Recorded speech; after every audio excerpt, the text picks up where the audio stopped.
Boom. Welcome back, everybody.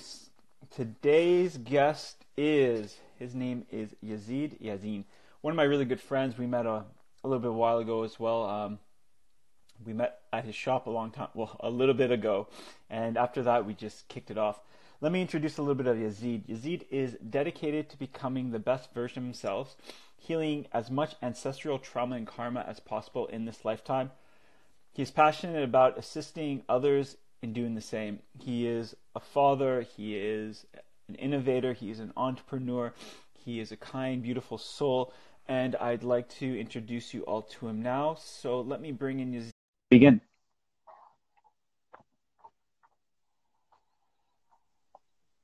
Hello there, Mr. Yazeed. Hello. Nice to see you. Nice to see you likewise, brother. Always a pleasure. Welcome, welcome, welcome. So, I gave a little bit of introduction about you, and if you can, tell us a little more about yourself. Okay. So, I guess like you said, I'm a father, I'm a husband, I'm a business owner, and one of the most amazing things about living these present moments these days is that we really can have it all. I think in the past we had to choose between the different roles that we can fill in our lives, but with all this abundance of information and energy showering upon us, we get to have it all if we really want to. And the most beautiful thing about it is it's all linked together. My passion for becoming the best version of myself is something that I can easily apply to my role as a father, to my role as a husband, to my role as a business owner. I've watched some of the other videos that you've been doing, and first thing I just want to thank you for putting this together. You're amazing at that. I always think about talking about the things that I've go through, but I never get around to doing it. And I love the way that you just have this energy where you come in and you're like, listen, we're going to do this. We're going to go live. We're going to talk about this. And I'll mention a little bit, later about how you played a direct role in inspiring me to bring a dream to reality that had been in my heart for such a long time. But, for me, I guess my awakening moment didn't come from trauma or from a life-changing experience. It came from lack. I was going through a period in my life where I felt like I was living in lack. And when I mean lack at the time, it was more financial lack than anything else. And I started, seeing all these books come out about how you can manifest abundance in your life and how you can have anything that you want. And I think initially, funnily enough, my kind of call to spirituality was out of an egoic need to have more in my life. I started picking up those books and reading them because I wanted to be able to buy everything that I wanted. I wanted to be able to, buy the car of my dreams and have, all these material things that I wanted, which I believed at the time would make me feel happier. And that was honestly my motivation at the time. I wanted to manifest material abundance in my life. And obviously, that's not how it worked out. So as I started to, make those intentions and find out a little bit more about what it is that I wanted to do, I figured that it wasn't really about manifesting more, but it was more about being happy with where you are in life. And I also learned that abundance wasn't material. In fact, it had nothing to do with the material aspect of life. Abundance was just being able to recognize how blessed and grateful we are in each and every single present moment. So that was my initial call. It was really more egoic, more material. But as I got, deeper and deeper into the material and the content, I realized that there was a lot more to it.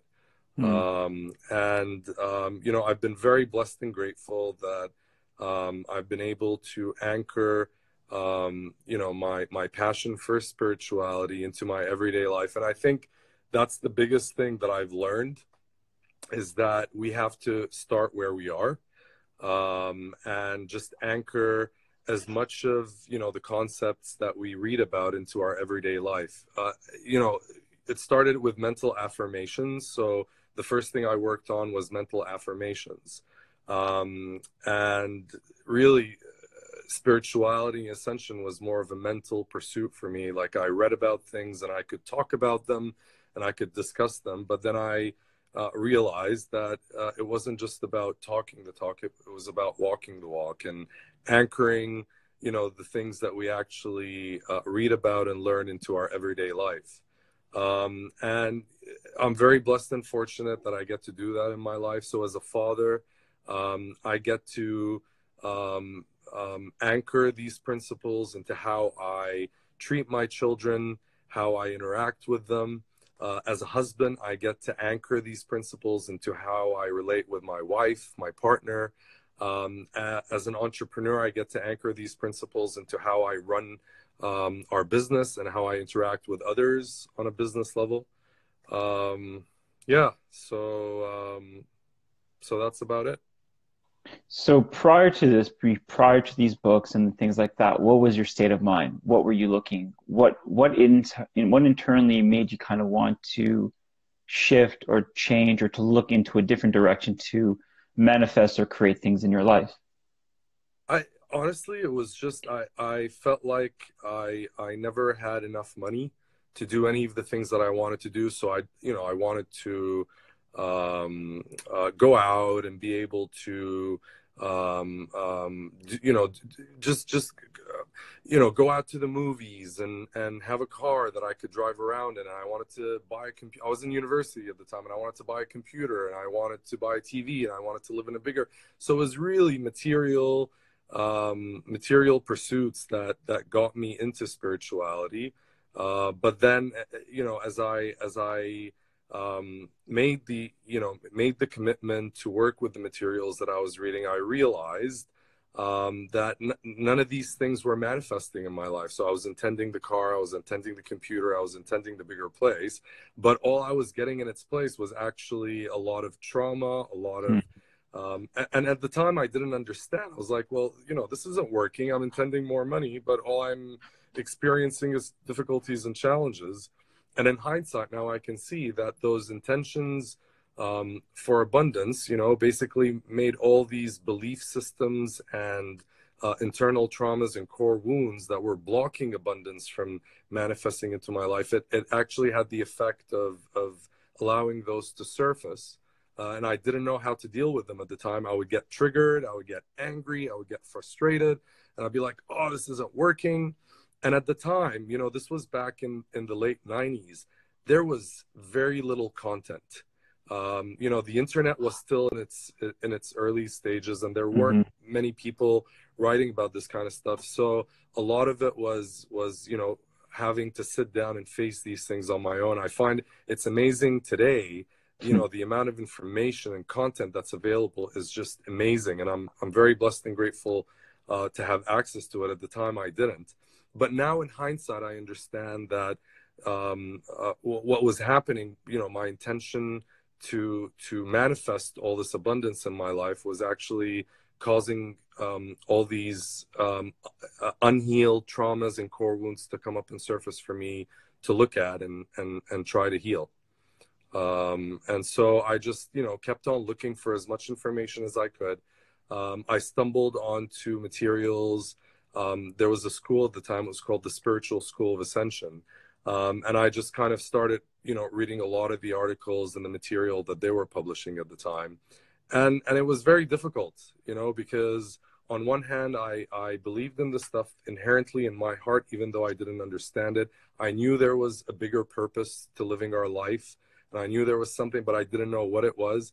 At the same time, we're very much anchored in our physical life. So I did have to deal with my family and with people in my life who didn't believe in this stuff and who thought it was, like alien principles to them at the time. So that was a very big challenge for me, where I had to, when I was alone, I could sit down and read about these spiritual principles and study them and try and anchor them. But then I would walk out of my bedroom, literally walk a few steps, put on the mask for my family, where they could deal with me and not be threatened by this person who is talking about ideas and concepts that seem foreign to them. And so that was a challenge at the time, is wearing these different masks. So I was a certain person in front of my family, you know, the person that they could relate to and find familiar. And then when I was on my own, I went into, you know, spiritual mode and talking about, you know, all these concepts and going to other, you know, planes of creation and anchoring, you know, language of light codes and such. So that was a challenge, and I'm very blessed and grateful that today I don't have to do that anymore. I could be, you know, my authentic self, regardless of who it is that I'm interacting with. I was a lot more insecure, and I didn't know how to deal with those insecurities. And now, after years and years of focusing on this work, and again, with all the wealth of information that's available today, you know, I come to understand that, you know, these insecurities are the unhealed parts of ourself, that just act out because that's all they know how to do. And, you know, when these parts try to convince us that we need to wear these masks, these parts are trying to protect us, because these very same parts are the parts of ourselves that themselves were shamed, ridiculed, and, you know, they just don't want us to go through the same trauma that they've been through. They want us to, you know, they want to protect us from it, and that's why we're called to wear these masks. And now I realize that the only way to really heal these parts is to anchor our authentic self, regardless of our fears, regardless of our insecurities, and just allow things, you know, allow the people who are meant to stay in our lives to stay in our lives, and allow the people who are not meant to be there to fall away. Yeah. So when you use the word authentic self, what is your definition of that? How would you describe it? You know, it's a great question. And I've thought because I would read about being your authentic self. I would even write about it. But you're right. What does it actually mean? And I think today, my authentic self just means that I can be aligned, fully aligned. So the four aspects, like what I think, what I say, what I feel, and what I do, are in alignment. I find that one of the biggest challenges for me was being aligned. So in my thoughts, I knew that I wanted to adopt the spiritual principles, and I wanted to be more accepting of all these different principles. But then when it came time to talk about it, all these insecurities and fears would creep in, and my thoughts would get filtered. And I would end up not saying exactly what I felt or what I thought about, but what maybe I felt would be acceptable to others, given who I was dealing with. And I think now just being authentic is being aligned. If I think about something, then I do my best to talk about it, and I do my best to act it out and feel, put in the feelings as well, behind it, and for all of it to be coming out of the same space, to be aligned, to talk the talk, to walk the walk, and to feel it and to act on it. So yeah, I feel that's really what showing up and being authentic is all about. And I feel like everything around us works against us, to not enable us to do that. So you know, whether it's friends or whether it's colleagues at work, and whoever it may be, even family members projecting their own fears onto us, and really not giving us the safety and the security to feel like we can show up like we're meant to. And you know what this is? You know, I'm here on vacation visiting family, and I feel this time of year is very challenging, but at the same time is a great opportunity to really, first of all, gauge how far along we've come from one year to the next. Because, you know, I find with family, they know how to trigger you. They know how to push your buttons instinctively. They don't even have to think about it. They just know. And so to congregate in large numbers with family members, all these people that know exactly how to push your buttons, and to be able to be my authentic self, despite the fact that I'm surrounded by people who, I might be intimidated by or afraid to share with or whatnot for fear of being ridiculed or for fear of being shamed or not accepted, is a great way to find out if we're actually being in alignment. And I find every year as we congregate, I'm able to anchor more and more of my authentic self, when I congregate around family. So a few years back, when I would get together with family, I would be a completely different person. So everything that I've learned or gone through would just fly out the window. The minute I would walk into the house surrounded by family, it'd be the old Yazeed. And I find every year I'm finding the courage to anchor more and more in my authentic self, to act the way that I feel is in alignment with how I feel and what I think, and not based on how others will perceive me and accept me. And so for everybody visiting family and being surrounded by family, I know it's very challenging. I walk around triggered all day long. So in these congregations, I've got that burning sensation in my gut and in my chest. I feel uncomfortable. I feel like, sometimes I feel like I just want to try and walk away from the situation. I feel like there's too much to handle. But I feel the more persistent I am, the more resilient I am, just sitting there and being present with that discomfort. Peace. I used to think peace was something that I could experience just when I was happy and when I was joyful. And now I realize that peace is actually an experience that can, you can expand it to include those uncomfortable moments. So whenever today and during this trip, whenever I feel the discomfort and I feel that burning sensation in my gut and I feel like I just want to run away from this, I take a breath, I bring myself into the present moment, and I say, I'm going to sit with this. I'm going to stay with this discomfort. And I'm going to resist the temptation to react. I'm going to resist the temptation to lash out in anger. When I feel the discomfort, the first thing I want to do is lash out at the person in front of me to try and release some of that discomfort. And what I do my best at these days is to not react, to just sit with that discomfort, allow it to sink in, lean into it. And I find sometimes it takes longer than, today it took a few hours, but eventually it does really dissolve, and there's a softness and tenderness that comes through, and just the feeling of being okay with not being comfortable and not, having it all figured out. But just the commitment to sit there and stay with it and be present, I find is enough to help us, go through those moments. So I'm sending love to everybody in these situations these days. I know it can be difficult to be around family.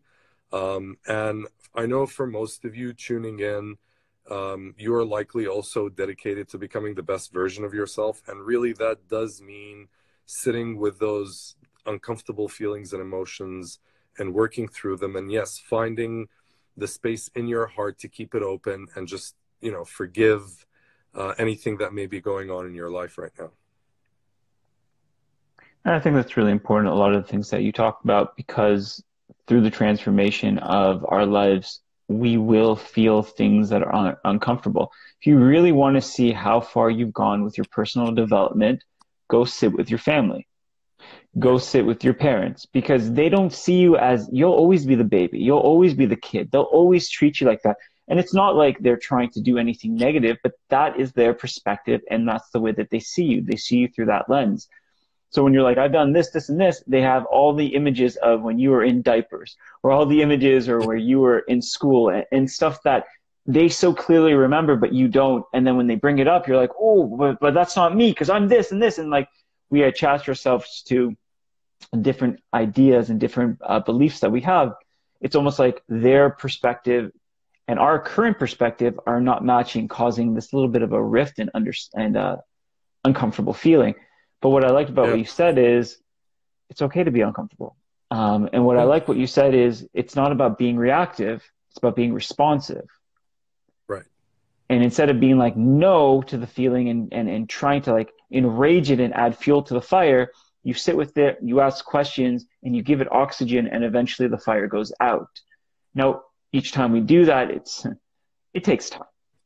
Yes. But in the long run, we gain a level of awareness. Question that I want to ask you, because you kept on using this one word. What does anchor mean?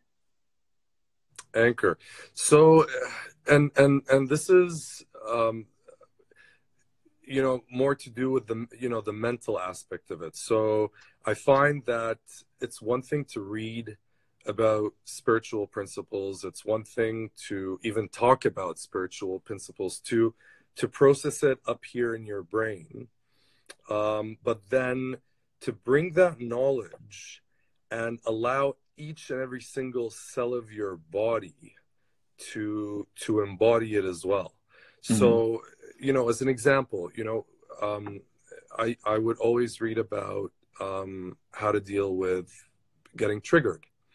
So in the past, whenever I would get upset or angry or get offended, I think offense is the word here. Anytime I would get offended at something that somebody said or did, I would identify with the part of me that's offended, and I would, respond to the person, react to the person based on that, based on the fact that I was offended. Well, how could you say that? And no, that's not true. And I don't believe in that. And just, go on a bit of a rant, and almost like a situation where it's you versus somebody else. And then through reading about triggers and the fact that if there's a difficult emotion inside of you, that the other person might have triggered, well, yeah, so they might have triggered it, but if it's inside of you, then it belongs to you.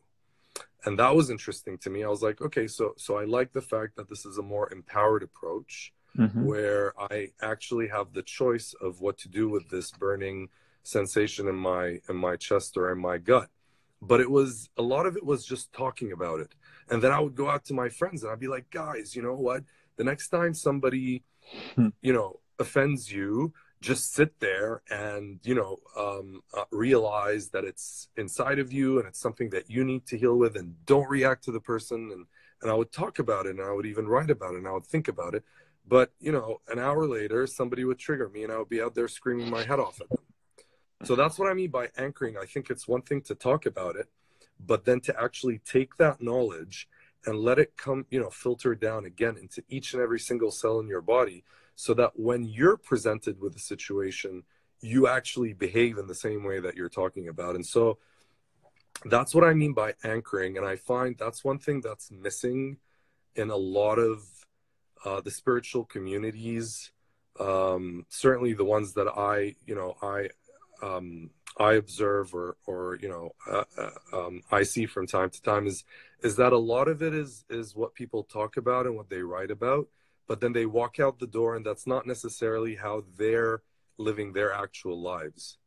And I think it's very important and this is also, going back to the point of being authentic and being aligned. Your actions have to match your words, and your words have to match your thoughts, and everything has to come aligned with your feelings as well. And so I'm very focused on that, and that's one thing that I like to talk about a lot, is being able to not only talk about these principles, but to actually live by them, exhibit them, and demonstrate them through example in your life. I like that. So with your experience and the things that you've tried to do in your life and whatnot, are there 2, 3, 4 principles that you use constantly to help guide you, or things that you could share with others that might be able to help them as well? I think there's a lot of principles that I'd like to talk about. If you just give me a minute to see what comes through right now. Forgiveness. So forgiveness comes through. And one of the things that's difficult to come to terms with is that really we are here to forgive, and exhibit compassion. And it's very hard to do that, because I think You know, and certainly this has been my experience, Mm-hmm. is as I'm dedicated to becoming the best version of myself, I've realized that it entails having to forgive traumas and karma and patterns that are not simply my own, but that have to do with my lineage, my ancestry. So, you know, we are all part of a bigger tapestry. And not everybody in that tapestry or lineage is willing to heal their traumas and karma and patterns. Um, and what I've come to realize is that when we, you know, make the commitment to walk the spiritual path and to become the best version of ourselves, we are also making the commitment to heal all the karmas and wounds and traumas that are running in our family, not just not just our own self, that you know the other members of our family have chosen not to heal in this lifetime. So a lot of times, I find I get triggered by the actions of people or by the words of people, and I'll say to myself, I'm like, why am I feeling triggered by this? I don't act this way, and it's not about ignorance. It's about being honest. I say to myself, well, I don't really exhibit that behavior that this other person is exhibiting. Why does it bother me so much, and why does it trigger me so much? And this isn't mine. I don't think I need to deal with this. And I've come to realize that I'm not only here to deal with those patterns that I exhibit. I'm here to deal with those patterns that some of my family members have exhibited and some of my past ancestors have exhibited, but have chosen not to heal. And so these traumas really do get passed down the generations. So, you know, anything that I'm dealing with today, my big traumas or karma, if I choose not to heal them, if I choose not to release them and forgive them, you know, it just means that my kids are going to have to deal with it at a later stage in their life, because it is the responsibility of that particular lineage. And so forgiveness is I guess one of the biggest things that I find challenging to anchor in my life is just the ability to forgive. You know, Mm. I just feel there's so much pain, there's so much trauma stored in our bodies, and it can be very difficult to forgive, because a part of us, I guess, feels like if we forgive, then you know we're what's the word? We're letting the other people get away with whatever situation that they dealt us.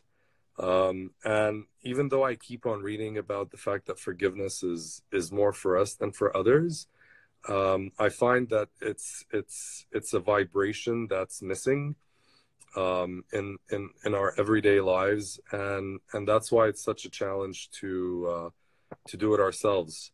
But really, forgiveness is key. The ability to forgive ourselves and forgive others, in the greater understanding that we have all been part of the dramas. And if it hasn't been in this lifetime, then it has been in a past lifetime. We have all been part of it. We have all been the accuser. We have all been the accused. You know, we have all been the victim. We have all been the victimizer. We have all been all these things. And the more I am able to forgive others and myself, the more release I feel from all these burdens of these traumas and these like really deep and stuck energies that we find ourselves in. So I would say forgiveness is something that I try to practice as much as possible in my life. And it is very difficult because it's so easy to identify with the parts of ourselves that are wounded, that want payback, that want revenge, that want to make the other person feel like they made us feel. But Mm-hmm. really, all that does is if we identify with those aspects of ourselves, all we're doing is just repeating the same cycles over and over again. And I find forgiveness really does break the cycle. I've seen it. I've seen how forgiveness in action can actually heal and break cycles and patterns. But it is very difficult. And to this day, I have to struggle every day to remind myself that we are here to forgive. We're here to heal and forgive and let go so that a new day can be born where these patterns and traumas and this karma doesn't have to repeat over and over again. Yeah. I think it's a really great principle as well. Every day when I do my meditation and when I finish, when I'm doing my prayers, I always say, may I forgive, may I be forgiven, and may I forgive myself, because I'm going to make a mistake. Somebody's going to make a mistake, but I forgive them. I forgive myself. This is life. Nobody's really trying to do anything towards you. They're just trying to try to figure things out internally inside of themselves. And sometimes it might feel like, well, why is this person out to get me? But it's not so much that. It's what is going on with the person, what is going on in their lives, and better understanding it, better being responsive and understanding and holding space can make a very big difference. Forgiveness is a phenomenal thing, because, there's so many sayings that when you're angry, like, it's like anger is like holding a hot coal in your hand, hoping that the other person will get burned, or it's like drinking poison and hoping the other person dies. It's the things that we hold internally for ourselves because we feel like this is going to do something for the other person ends up hurting us more and ends up hurting us more. Health, mental, and whatnot makes a very big difference. So before we go, let me ask you two questions. The first question would be like, is there any fun, interesting projects or things that you are currently working on these days? So, I'm very committed and dedicated to the business that the business that I'm part of. My wife and I, we started an ice cream parlor about 4 years ago, and so that really takes up a lot of our time, and so I'm really fully committed and dedicated to that, and it's something that we're very passionate about. The reason we started our business 4 years ago is because we wanted to feed our kids clean ice cream. And we realized that most of the ice cream that's available on the freezer shelves of supermarkets and in stores is filled with all kinds of additives and chemicals and preservatives and refined sugars and just, stuff that's, very bad for you. And so, at the time I turned around, asked my wife, who's a very gifted, that's not what she does for a living. She was a banker and a financial advisor, but she was also personally at home a gifted chef. And so I turned over to her and I said, can you make ice cream that's not only tasty, but it's also healthy? And so she pulled up some frozen banana ice cream recipes off the internet, started putting her own ingredients and passion into it. And then, as she started developing all these recipes and I realized how tasty they were, I was like, listen, that there's a gap in the market for great tasting ice cream that's also healthy and nutritious. And that's when we started our business. And it's been an amazing adventure. And maybe moving away a little bit from the ice cream, one of the most amazing things of having an ice cream parlor is the fact that we have all these customers walking in on a daily basis. And it's just a great opportunity to interact with people, to learn a little bit more about ourselves and about others, and to test our ability to deal with those, triggers that we get and, the times where we feel like we want to react. So not only do we get to create beautiful, clean ice cream that's healthy and nutritious for you, but we also get to deal with all these amazing customers and anchor the very spiritual principles that we believe in the way that we deal with them. So that's mostly what I'm working on right now. Another project that I'm very passionate about is called Love FM. And what is Love FM? It's this idea that I was inspired to anchor. And I just looked around and noticed that there's a lot of fear-based programming that's being broadcast in the world around us. So, you turn on the TV, you turn on the radio, you watch the news, you read a newspaper, and a lot of the content is there to entice fear into us. And I felt like there wasn't enough love being broadcast. And so that's where Love FM came in. It's partly an Instagram account where I share some thoughts about what I've gone through in my life, and the different spiritual principles that have helped me become, come closer towards becoming the best version of myself. The other part of it is this amazing class that I've been doing, and it involves a combination of meditation, yoga, exercise, and dancing.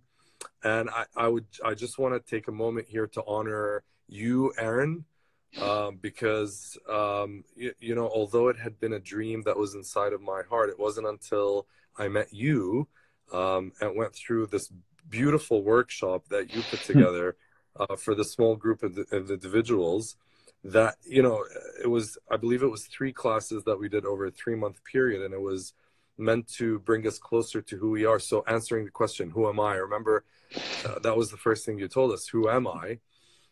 And honestly, like, I think a week or 2 weeks after finishing the 3rd class of the workshop, I started the Instagram account, which I had been talking about for so long, and then moved into doing the class. And I was very hesitant about doing it. And I remember even the day before the class was supposed to happen, I met up with you, Aaron, and I was like, listen, man, I'm going to do this. Believe me, I'm going to do this, but I need another week. Give me another week. I'll be ready in a week. And Aaron looks at me and he says, well, listen, man, brother, I'm going to do this class tomorrow, with or without you. And that really gave me the urge. I was like, wait a minute, what do you mean you're going to do the class? This is my class. It's my dream. That's what I want. And I went and I did the class, and I haven't, over the past few weeks, because we've been busy with work, I haven't been able to do it, but it is a passion of mine. And I believe as the business picks up and as we have more people come on board to help with the different sides of the business, that's what I want to dedicate my life to, is the Love FM project, to broadcast just more love, to anchor more love for people to be able to tune into as they're going through their days in these, difficult moments, whether, reading the posts that I make, or if people are having a particularly difficult day, maybe even come and attend the class, which is meant to create a group energy flow that will help, the different members of the group rise above and go through whatever difficulties they may be faced in their life. So thank you. I honor you for pushing me and encouraging me to start doing the class and start the Instagram account. It has been the most, rewarding experience that I've, had the privilege of being part of. And even today, doing this live video, I always talk about sharing more about myself, and I never get around to do it. So thank you for putting this together and giving me the opportunity to come out here and just be present and share of myself, and giving me a safe environment with which to do so. So thank you. Much love, brother. I love you and I honor you for what you do and who you are. Thank you, brother. I appreciate that. I really do. Appreciate your words. So last question before we finish. If you had the ability to speak to your younger self, what would you say to them? So I would tell them that it's okay, that they went through these traumas that they went through, that it wasn't their fault, and that there's nothing for them to feel ashamed of, that they don't need to continue wearing these masks that they have been wearing. And I would tell them that I'm here today to give those parts of myself that needed the love. I'm here to give it to them. That they don't need to go and look for it elsewhere. That they don't need to find solace and comfort in their interactions with other people, or being recognized by other people. That today I am a wiser version of myself, and that I'm here to give them the love that they couldn't get when they were younger, and through those different traumas that they went through, and that it's okay to feel all those deep and heavy emotions, and that through accepting those, circumstances and situations that they went through as being necessary, even though they were hurtful and painful, that there is peace in that, in the acceptance.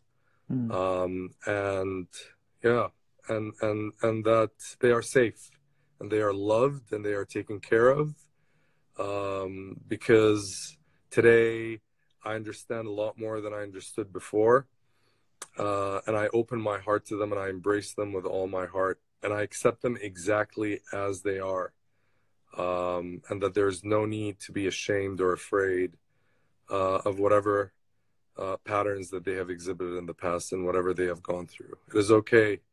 Everybody, whether they admit it or not, struggles, and everybody has gone through these traumas, and it's okay. It's okay to be who we are, and it's okay to not be okay. And through this acceptance and love, all will be eventually healed. Oh, beautiful. Well, I really appreciate you. I appreciate your time. Just want to acknowledge you as an individual, knowing you for so many years, watching you, your growth, your change, your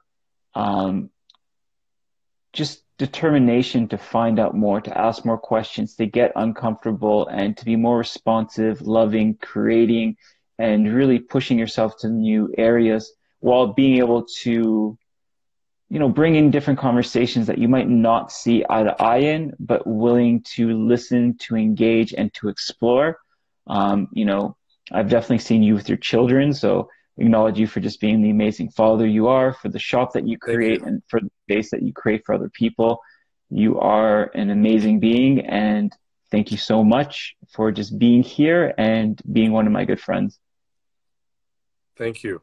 I honor you and I love you. And there's one thing that I just want to say before we go, and this is something that really came to me during this congregation with my family over the holidays is, we always shy away from heartbreak, and we consider heartbreak to be, a painful experience and something that, is to be avoided. And what I've realized is, if we truly are committed and dedicated to forgiving, that can only be done through an open heart. And the only way for a heart to open is for it to be broken. So even though when we go through these situations where we feel like our heart really truly does break, it's not just words we say. You say, you broke my heart, or I feel my heart is broken, and it is true. But the upside of it is, even though there's pain in the heartbreak, it's also an opportunity for your heart to literally break open. And the more your heart can break open, the more forgiveness you can anchor, and the more forgiveness you can feel, and the more you can heal. And so one thing I just want to say is, we need to realize that as painful as heartbreak is, it is necessary. Our hearts have been our hearts got shut down very early in childhood for most of us through traumas or, incidents that we were subjected to, and our hearts shut down. And that's why it's so difficult to forgive. And so I firmly believe that people come into our lives, break our hearts, not because they want to hurt us, because ultimately it is only through heartbreak that we can open up our hearts again and truly feel. And as you feel the pain, you will also be able to forgive. And so love the heartbreaks, forgive those that have broken your hearts, in the greater understanding that it is only through that heartbreak that the light can actually come in and that your heart can open. And I just wanted to leave everybody with that beautiful thought. I send love and blessings to you, brother, and to everybody out there on this path and on this journey. I love you, and I honor you for showing up day after day and being the beautiful, authentic selves that you are. So, before we go, where can people find you? So I do have my Instagram account. It's called Love FM, and I really do just share my heart there. That's what it is. A lot of people ask me, what do you share? And I say, I share my heart. A lot of the things that I share on that account, I'm still not confident enough to talk about in person, because I Yes. still do have those fears and insecurities. But I find on Love FM, I'm able to just really share my heart. And I intend that one day I will muster the courage and the strength, much like you, dearest brother, to be able to share of myself, authentically in person. So find me on Love FM. I promise you one thing, that you will get to experience heartfelt communications and messages on that account. And I have, a big dream for the Love FM class to expand and get bigger. And so you'll also be able to find out more about that as I'm able to dedicate more time to it. Beautiful. Well, you're for all those things that you talk about that you want to be, you're doing a pretty good job by doing that already. So once again, thank Thank you you, so brother. much. And I appreciate you speaking to us. I know that you're away, you're on vacation or with family, so it does mean A a lot pleasure. to me that. All right, brother. Once again, another great talk. I really appreciate you. Love you, and we'll do this again soon. Blessings, brother. Take care. Same to you, brother. Bye bye.